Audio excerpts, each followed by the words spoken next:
Good evening, folks. This is your weekly wake up call, and you all better wake up. Okay, you're running out of time here. We're approaching October.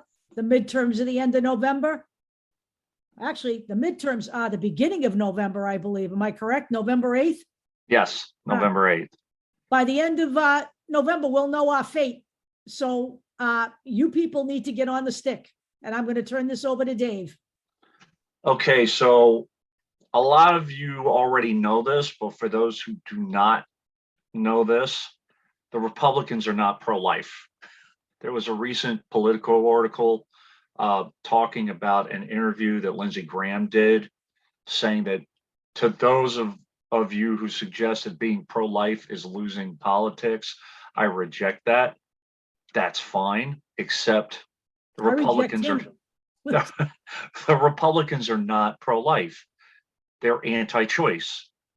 If they were pro-life, they would protect children from gun violence, like from Uvalde, or they would uphold the rights of parents to give their children gender-affirming care for transgender children.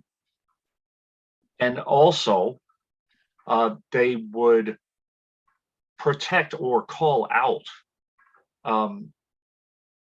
certain abuses that happen, such that happened in a Southern Baptist church, a very scandal, it was a sex scandal involving children. So, and on top of that, we talked about it. We talked about it last week.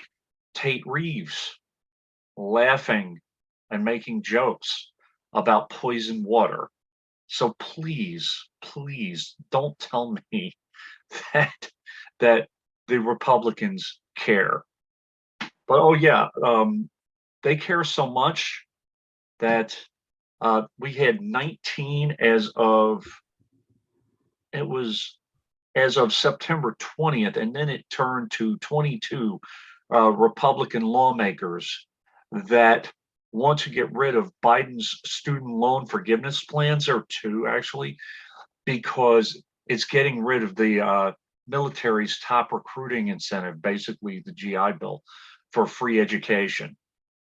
Number one, it's not. And number two, that's what the Republicans care about, creating soldiers out of your children. So I don't know what else to tell you. If you think that the Republicans care about your kids, they don't. Did I miss anything, Deb?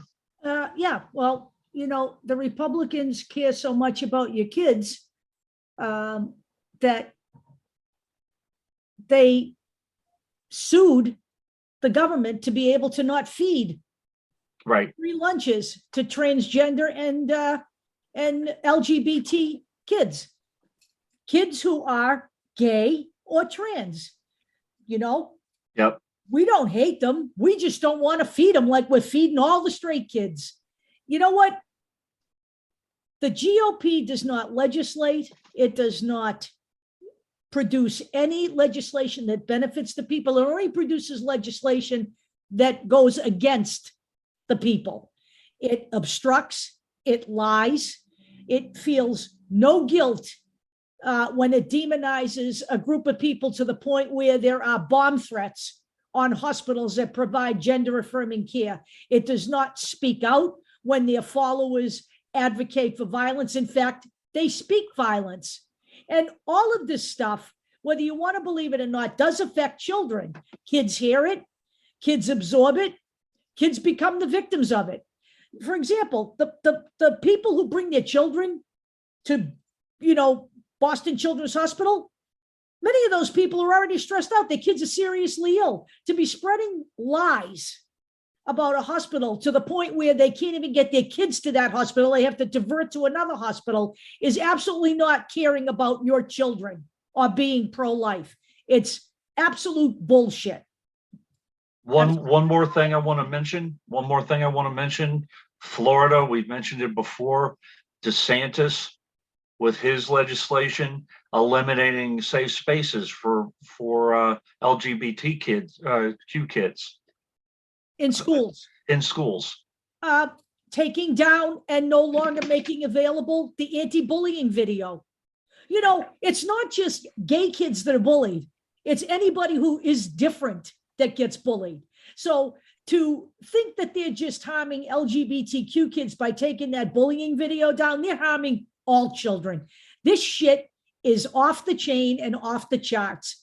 And, you know, they have no policy issues, no policy positions, and no solutions to the real problems that affect Americans. This is why they focus on the shit they focus on. They point their finger all day long about the economy, about war, about whatever, the price of gas, the price of food. But you will notice that none of them present a solution, and none of them ever will. Because you know what? If you go back over the history of the GOP, they've done very little in the way of legislating for the benefit of the American people. And couple more comments before we close it out. Greg Abbott touting parental rights and giving or keeping kids from speaking about abuse when many times the abuse is from a relative. Actually, isn't 98% of abuse from family? I don't know that. It's a very large percent. It's a big percentage. I don't think it's that high, but it is a very large percentage. And what do you think is going to happen when the parents of a kid who's being abused by a family member finds out about the program? They're going to opt the kids out. Or by the parents themselves. You don't think parents abuse their kids? It happens every day in America. Right. Okay. By the way, now that you mentioned Greg Abbott, I think I should mention this late breaking story here. He put up "In God We Trust" in all the schools. The parents are demanding that they take it down. So if he cares about parental rights, take the fucking signs down. Okay. Right. Well, I don't know what he thought that was going to do. Is he going to make the kids more well-behaved if we put up "In God We Trust" all over the fucking school system of Texas? Spare me. Okay. "In God We Trust," all others pay cash. And they're worried about white kids feeling guilty about racism with CRT. I mean, come on. Good. They should actually. Right. Feel a little empathy. In fact, children should be taught empathy instead of being taught that the world was made just for them. Anyway, that's what we have for the short show. We will see you guys in the long show. We will be talking about rights and the rights of individuals as opposed to states' rights. And if the Republicans cared so much about human life, they would allow each individual to have these rights. See you guys in a bit. Okay, kids, signing off.